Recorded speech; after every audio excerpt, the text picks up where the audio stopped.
पीले दांत वाली बहू। रंजना कभी ब्रश नहीं करती थी। उसे कितनी बार उसके माँ बाप ने डांटा, लेकिन उसका कोई असर उस पर होता ही नहीं था, जिस कारण से उसके दांत पीले पीले हो जाते हैं। शादी के बाद अरे बहू, वैसे तो तुझ में कोई कमी नहीं है, पर तेरे दांत इतने पीले कैसे हैं बेटा? कैसे मतलब? कोई सर्जरी थोड़ी ना कराई है। वो तो क्या नाम, मैं ब्रश नहीं करती थी तो पीले हो गए। अब क्या करूं? आप कहें तो लाल करवा लूं या फिर काले? यार ये क्या है, क्यों माँ से लड़ रही हो? लड़ रही हूँ? अरे मैं लड़ रही हूँ या ये बोल रही है कि दांत पीले हैं, पीले। अरे तपस्या थोड़ी ना की है इन्हें पीले करने के लिए। बकायदा ब्रश नहीं किया है 20 साल तक, तब जाकर। छी, कैसी बात कर रही हो? ये उस वक्त तो पीले नहीं थे जब हम लोग तुम्हें देखने आए थे। अरे तब साफ करवा लिया होगा डेंटिस्ट के पास जाकर। अब देखो कैसे पीले पीले लग रहे हैं। रंजना सास की तरफ गुस्से से देखती है। फिर शुरू हो गई पीले पीले पीले।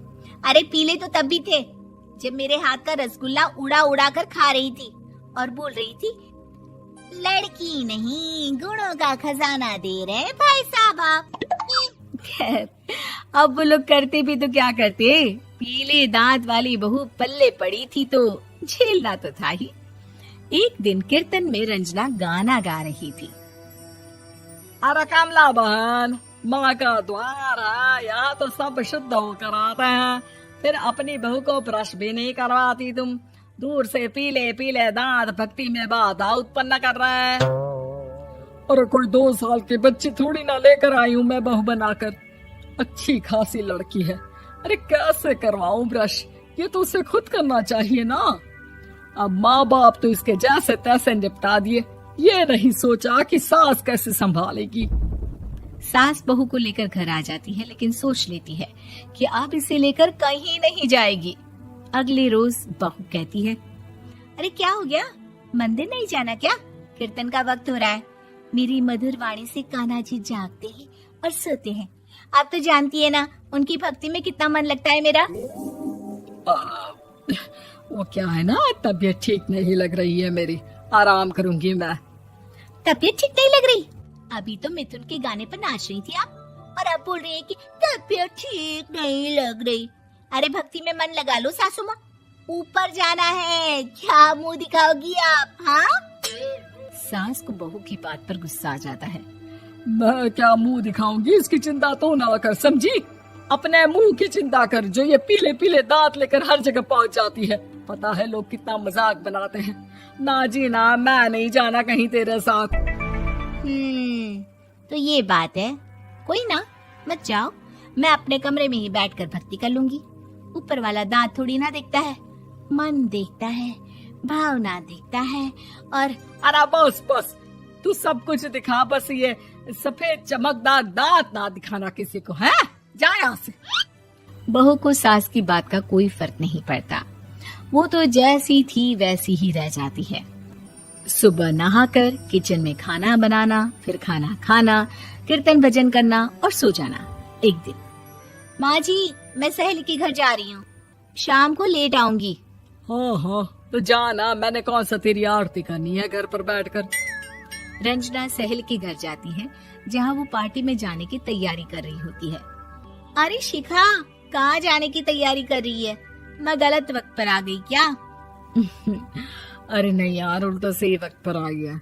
मैंने ये साड़ी और ज्वेलरी निकाली है यार, शाम को इनके ऑफिस की एक पार्टी में जाना है। बताना कैसा लग रहा है ये सब? नहीं यार, इस ड्रेस के साथ तो वो वाली ज्वेलरी अच्छी लगेगी। हाँ हाँ सही बोल रही है, मैंने ध्यान ही नहीं दिया। वैसे तो हमेशा से मस्त फैशन सेंस रखती है। तो बड़ा जाती होगी ना पति के साथ पार्टी में।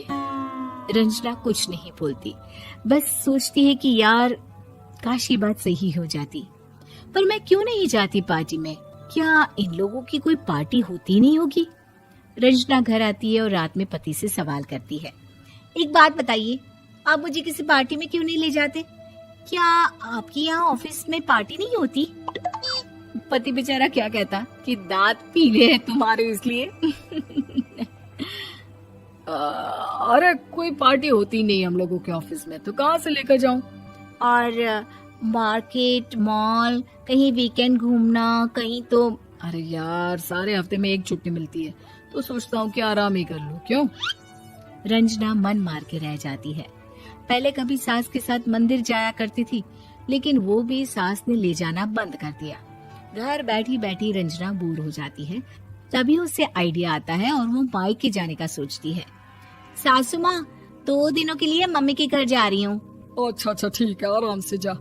और हाँ, माँ से कुछ अच्छी आदत सीख कर आना कि कैसे शरीर के हर भाग की तरह दांतों की सफाई भी जरूरी होती है, समझी? शुरू हो गई ना आप। वो लोग आपकी तरह नहीं है कि छोटी छोटी बात का बतंगड़ बना दे। उन लोगों के लिए मैं मायने रखती हूँ, ना कि मेरे पीले पीले दांत। रंजना माँ को बिना बताए उन लोगों को सरप्राइज देती है, लेकिन जैसे ही वो दरवाजे पर पहुंचती है, अंदर देखती है कि घर वाले कहीं जा रहे होते हैं। अब माँ, काश रंजना दीदी के दांतों वाली प्रॉब्लम नहीं होती, तो वो भी हम लोगों के साथ चलती ना बुआ जी की बेटी की शादी में। हाँ बेटा, लेकिन अब उसे कौन समझाए कि उसको उसके पीले दांत नहीं दिखते, लेकिन उसके आसपास के लोगों को कितना एम्बैरेसिंग फील कराते हैं।